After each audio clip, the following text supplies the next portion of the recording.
እንደምታውቁት ከህንድ የተወሰዱ አረቦች ለዓለም ያስተዋወቋቸው አረቢክ ኑመራልስ ቢባሉም በትክክል ግን የኢትዮጵያ ናቸው። እስቲ ዝም ብላችሁ 6 ቁጥርን ተመልከቱት። የግዕዙ 6 ቁጥር መሐከል ላይ ቁጭ ብሎላችኋል። እንደዚህ የኛ አባቶች ወስደው 1 2 3 የሚጨምሩበት ምን ምክንያት የለም። 7 ቁጥርን በደንብ ካያችሁት የግዕዙ 7 ቁጥር ውስጥ አለ። መጻፊያው ስላስቀመጥኩት በስፋት ማየት ትችላላችሁ። ስለዚህ የቁጥርም የሆሄያት መነሻ ኢትዮጵያ ናት።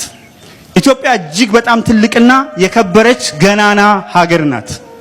እጅግ በጣም የዘመናት ታሪኮች፣ የዘመናት የአንድነት የመስተጋብር ህብር ውጤት ናት። እንግዲህ ውርስ ሲባል ቅድም መጀመሪያ ውርሳችን የትውልድ ዘር አቆጣጠር ራሱ ስንመለከት ውላጅ ሚለውን በሁለት ተርጉመን አንደኛውን ትርጉም ትቼ ከታች ወደ ላይ የመጣበት በዓለማችን ላይ የትኛውም ክፍል ላይ አላውቅም።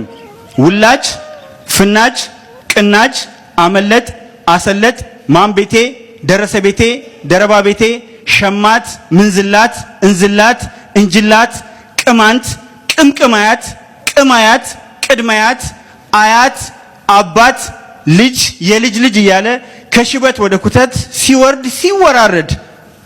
ሲዋረድ የሚለው ጸያፍ ቃል ነው።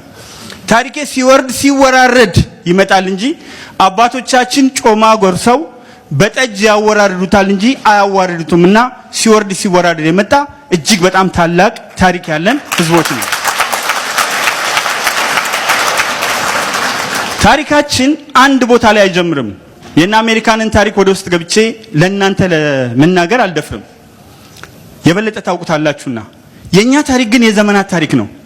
ቅድመ አክሱም ከሄድን ዳማት፣ ከዳማት በፊት ደግሞ ኮሎኤ፣ ከስከሴ፣ መጣራ፣ አዲስ አግለማን፣ ሐውልቲ፣ ሜላዞ የተመዘገቡ ታሪኮች አሉ።